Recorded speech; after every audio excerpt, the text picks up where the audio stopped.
नमस्ते, मैं हूं मीनाक्षी और ये है डेमोक्रेटिक वार का खास चुनावी प्रोग्राम नेताजी के प्रवचन, जहां नेताजी से होती है जनता के सवालों की तीखी बौछार हमारे जरिए। आज के हमारे इस कार्यक्रम में हमारे साथ मौजूद हैं पूर्व चेयरमैन, सहारनपुर के पूर्व चेयरमैन और वर्तमान समय में जिला उपाध्यक्ष खुर्शीद मंसूरी सर। बहुत बहुत स्वागत है सर आपका हमारे इस कार्यक्रम में। शुक्रिया आपका बहुत। सर, आपसे पहला तीखा सवाल मैं ये पूछना चाहूँगी कि आप जिला उपाध्यक्ष के पद पर रहे, फिर हटाए गए, फिर आप बने, फिर हटाए गए और अब आप वर्तमान समय में जिला उपाध्यक्ष फिर से बन चुके हैं। क्या कुछ कहानी है इसके पीछे? इसके पीछे कहानी यह है कि राजनीति में बढ़ता हुआ कद देख करके कुछ लोगों को दिक्कत होती है। दिक्कत ये होती है कहीं ये आने वाले चुनाव में जी विधानसभा का चुनाव हमारे मुकाबले पे ना लड़े या हमारा टिकट कटवा करके कहीं टिकट ना ले लें। मतलब जनता में पॉपुलरिटी देखते हुए ये लोग साजिश करते हैं और हाई कमान को जा कर के गुमराह करते हैं, झूठ बोलते हैं, हाई कमान से जा कर के गुमराह करते हैं। तो लेकिन अब सारी चीज़ें क्लियर हो गई है। हाई कमान जो है पूरी तरह से मुझ पर विश्वास करते हैं और जो चीज़ें उन्होंने जांच पड़ताल की है, जांच पड़ताल करने के बाद ही उन्होंने मुझे सब अब बनाया है दोबारा से। तो अब मैं समझता हूँ अब कोई इसमें वो सुनेंगे नहीं, कोई भी जाकर के कोई झूठ बोले जाकर के, साजिश करे जाकर के, अब वो कोई सुनेंगे नहीं। और अब ये मतलब वो झूठे साबित हो गए हैं हाईकमान की नज़रों में। तो यानी कि ये कहीं ना कहीं एक राजनीति में बढ़ते हुए कद को देखते हुए जलन और साजिश के तहत आपके साथ ऐसा कुछ हुआ है।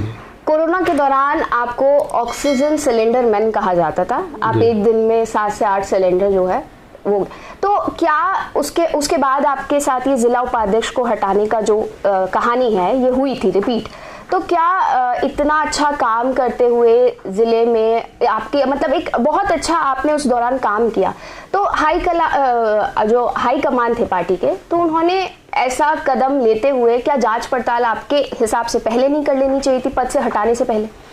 हाँ, बस वो टाइम ऐसा रहा कि जो कोरोना का जो पीरियड था वो बहुत ही डेंजर, बहुत ख़तरनाक पीरियड था।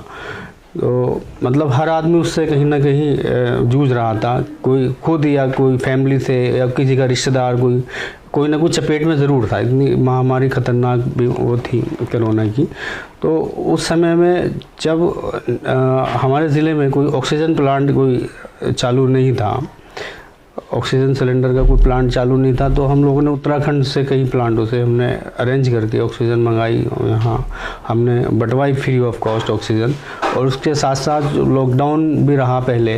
लॉकडाउन में जो गरीब लोग थे, रिक्शा चलाने वाले या जो और मजदूरी करने वाले जो गरीब लोग थे जिनका रोज़गार ख़त्म हो गया था लॉकडाउन में, 2-3 महीने बिल्कुल बंद रहे थे, तो उनको हमने राशन की व्यवस्था भी हम लोगों ने कराई। तो उन चीज़ को देखते हुए कुछ नेताओं को जो मतलब लोगों का हमेशा बेवकूफ़ बनाने का काम कर रहा है, उनका वोट लेकर के उनको ठगने का काम कर रहे हैं और आज तक उन्होंने जनता को कुछ दिया ही नहीं है। उन लोगों को हमसे दिक्कत हुई थी कि ये आदमी जो है ना काम कर रहा है लोगों का कि लोग इनको पसंद कर रहे हैं, तो इसलिए वो साजिश मेरे खिलाफ करनी उन्होंने शुरू की।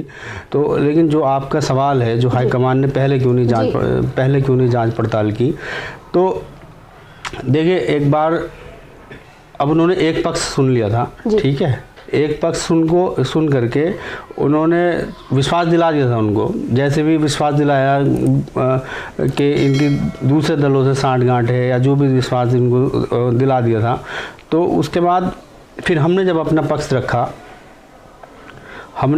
रखा तो फिर उन्होंने उसको क्लियर हो गई सारी चीज़ें। फिर उन्होंने उसकी इंक्वायरी बिठाई। इंक्वायरी में जो है वो हमारा सब ठीक पाया गया हमारा मामला, तो फिर उन्होंने जो है हमें बना दिया है। तो अब कोई साजिश ये सारी नाकाम हो गई है, साजिश नाकाम हो गई है, झूठ का पर्दाफाश हो गया है। अब कोई साजिश इनकी चल नहीं पाएगी विरोधियों के मेरे खिलाफ। चलिए अब आगे बढ़ते हैं। 2022 विधानसभा चुनाव नज़दीक हैं, कहाँ दिखेंगे खुर्शीद मंसूरी साहब आप? और देखिए हम लोग, मैं पार्टी का उपाध्यक्ष हूँ, ठीक है, और जो हमारी पार्टी हाईकमान का जो आदेश निर्देश होगा उस हिसाब से हम लोग काम करेंगे। अब वो मुझे कहेंगे चुनाव लड़ो तो हम चुनाव लड़ेंगे, और वो कहेंगे चुनाव लड़ाओ तो हम चुनाव लड़ाएंगे, वो तो सीधी बात है। कहीं ना कहीं आपकी नहीं है कि चुनाव लड़ा जाए? नहीं, वो बात हम अपनी एप्लीकेशन हम दे रहे हैं, मतलब माननीय राष्ट्रीय अध्यक्ष अखिलेश यादव जी से हमने अपनी इच्छा जाहिर कर दी है। अब फैसला तो उनको लेना है।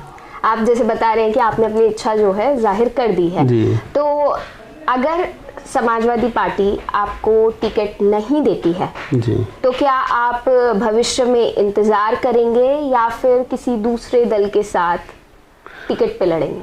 नहीं, अगर टिकट नहीं देती तो हम वेट करेंगे, और पार्टी देखिए हमारा जो मेन मकसद है चुनाव लड़ना बात की चीज़ है। सबसे पहला मकसद हमारा ये है कि उत्तर प्रदेश से भाजपा सरकार को हटाने का हमारा मकसद है, क्योंकि इनकी सरकार में आप लोग देख ही रहे हो बेरोज़गारी चरम सीमा पर है, ठीक है। इन्होंने रेलवे, एयरपोर्ट, पता नहीं क्या क्या बेच दिया, सरकारी जो हमारी संस्थाएं थी तो उनको बेचने का ये काम कर रहे हैं।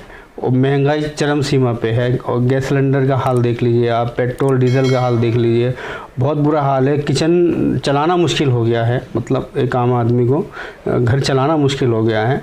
तो मेन बात यह है हमें सरकार चेंज हो जाए, ठीक है। समाजवादी पार्टी की सरकार बनाने का हमारा लक्ष्य है, समाजवादी पार्टी की सरकार बने, उत्तर प्रदेश में माननीय अखिलेश यादव जी मुख्यमंत्री बने, हमारा ये मेन लक्ष्य है।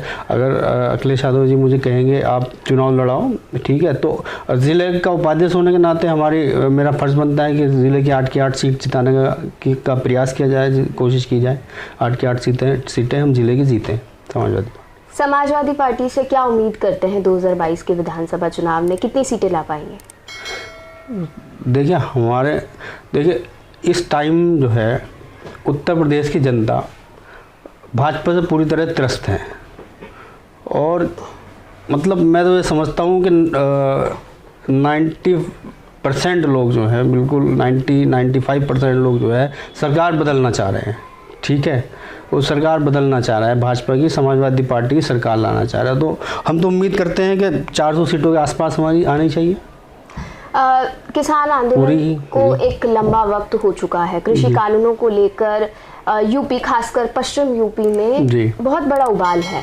तो जैसे और विपक्षी दलों का भी, विपक्षी दल समाजवादी पार्टी, बसपा और कांग्रेस, सभी का ये मानना है कि पश्चिम यूपी का जो किसान नाराज है भाजपा से, उसका एक गहरा असर जो है वो 2022 चुनाव में देखने को मिलेगा।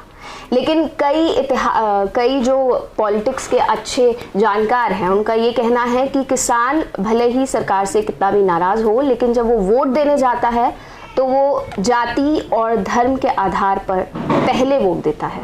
तो क्या लगता है कि कृषि कानूनों का फायदा आपकी पार्टी या अन्य विपक्षी दलों को मिलेगा, या फिर भाजपा की ही तरफ वो रुख करेंगे? देखिए अब माहौल काफ़ी बदल चुका है, ठीक है।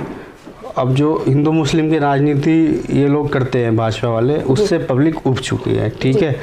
अब एक हिंदू भाई बता दें हमें पूरे उत्तर प्रदेश में, एक हिंदू भाई बता दे कि हाँ मुझे भाजपा से ये फ़ायदा हुआ है। अगर महंगाई, अगर पेट्रोल 100 रुपये लीटर है तो क्या वो नहीं डलवा रहा है? क्या उसको नुकसान नहीं है?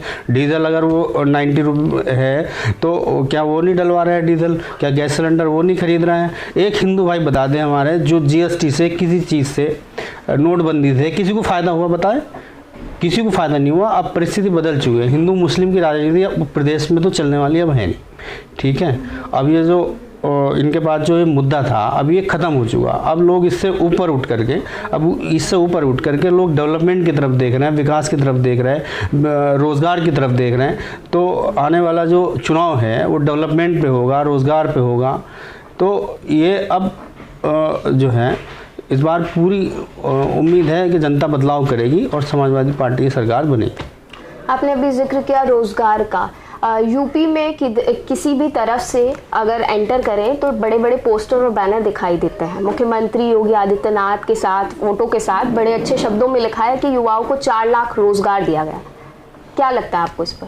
ये सब देखिए, अब ये 5 किलो अनाज दे रहे हैं जी। इनके जो, जहाँ तक मैं इनके प्रचार की बात करूँ, ये प्रचार पार्टी है, झूठा प्रचार पार्टी है भाजपा। अगर मैं इनके प्रचार की बात करूं तो अब इन्होंने 5 किलो अनाज दे रहा है। अब इनका खुद का कहना है कि हम 80 करोड़ लोगों को 5 किलो अनाज दे रहे हैं। तो इसका मतलब है भारत में 80 करोड़ से लोग इस तरह के हो गए, इतने गरीब हो गए जो उनको 5 किलो अनाज की आपकी ज़रूरत पड़ रही है। कि इसका मतलब तो ये तो खुद एक्सेप्ट कर रहा है इस बात को कि कितनी बेरोज़गारी है देश के अंदर।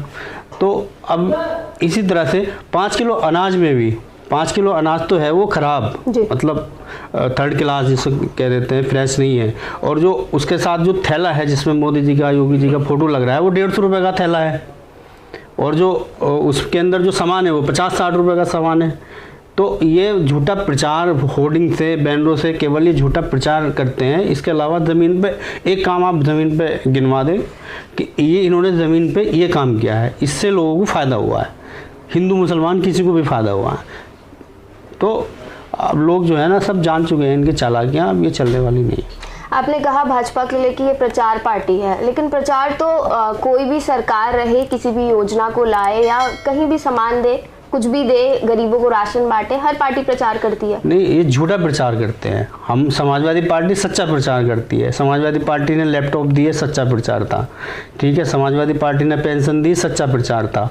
जितनी भी योजनाएं समाजवादी पार्टी ने चलाई हैं, चाहे वो मेट्रो हो, मतलब बहुत सारी योजनाएं चलाई हैं रोज़गार को लेकर, पेंशन को लेकर के, वो सब और सच्चा प्रचार होता है, मतलब जिसमें रियलिटी होती है। और ये इनके पास कोई रियलिटी नहीं है, ये सब झूठा प्रचार करते हैं। और लास्ट में आकर के जब इनके पास कुछ बचता नहीं है ना, कि लोग जब नाराज़गी में इनको दिखता है कि सरकार उखड़ गई है, जाने वाली है, तो ये लास्ट में आकर के वो हिंदू मुस्लिम वाला कार्ड फिर ये शुरू कर देते हैं, ठीक है। कहीं ना कहीं कुछ ना कुछ ऐसा करवाते हैं ये कि जो लोगों के माइंड डाइवर्ट हो जाएंगे, हिंदू मुस्लिम की तरफ माइंड चला जाए।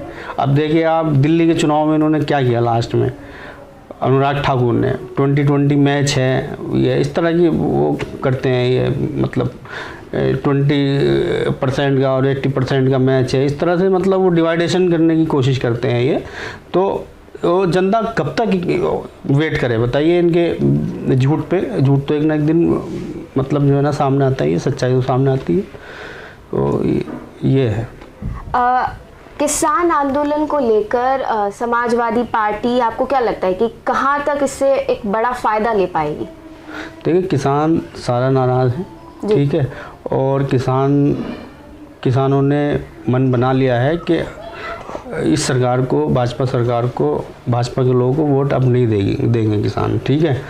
जिस तरह से पश्चिम बंगाल में जाकर के भी किसानों ने इनके खिलाफ वोट किया है, इसी तरह से उत्तर प्रदेश में भी भाजपा के खिलाफ वोट करेंगे किसान और सरकार को बदलने का काम करेंगे। और जहाँ तक मैं इनकी बात करूँ कि जो ये कानून है, ये हमेशा अपना ढोंग करते हैं कि साहब इसमें कानून में किसानों का फ़ायदा है, कृषि कानून में।